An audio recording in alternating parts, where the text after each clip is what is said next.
Breaking news out of West Allis this morning. A massive fire has residents of an apartment building fleeing their beds overnight. And this has been going on for hours already this morning. The people forced out of their homes, still waiting to find what happens next. Gabrielle is joining us live right now with the latest efforts to put this fire out. Good morning.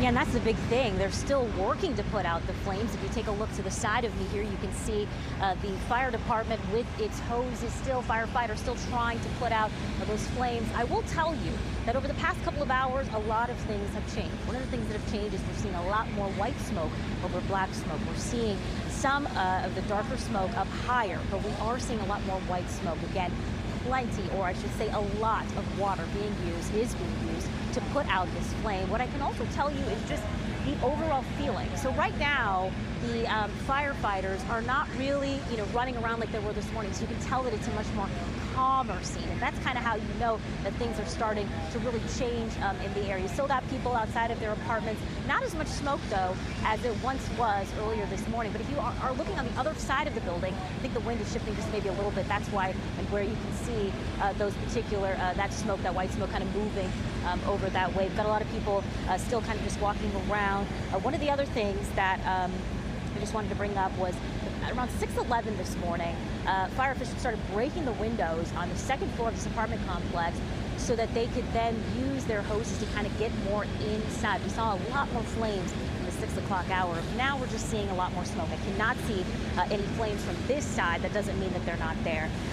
A lot of people were saying that really what woke them up were either the fire alarms or the sirens from the fire department. A lot of people say that they could hear that, could see that. I actually just saw some more flames shooting from the roof of the building. So the fire is clearly still active. They're still trying to put that out. But yes, a lot of people were saying that they were awakened to the sound of the fire alarms and the sirens. One woman said there was so much smoke in her building that she said she had to get out. She said she was kind of just sitting in her car waiting.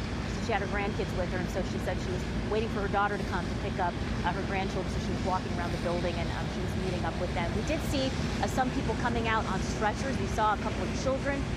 For the most part, from physically, I could not see any injuries, but they were waving, but that doesn't mean that they weren't hurt in some sort of way, but I couldn't see anything. Let's take a listen to what one man who lives in a different apartment complex that's not on fire had to say about this. After a while, it just seemed like families leaving with suitcases, getting in their cars, driving off, just being displaced.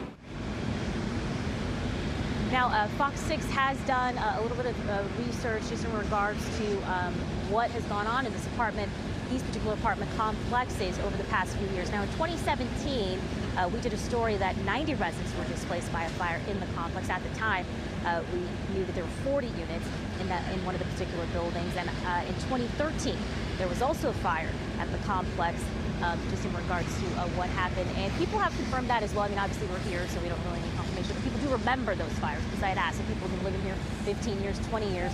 So they've been living here quite some time. And I think right now, really what the big thing is, I think it's really shock. I think people are kind of just in shock of what happened and how long this fire is burning. They're still trying to put out the flames, but I think a lot of it is just kind of, they're just looking at it. You see the damage just from all of the water and the flames, and they're still really in shock. I've been trying to talk to a lot of people. A lot of people don't want to go on camera, but that's okay, because of course it's the morning. We understand that, and you're still just trying to figure out what happened, where to go. So I think the big thing now is for those people who have been displaced, because it's clear you're not going to be able to live in this building, so people have been displaced.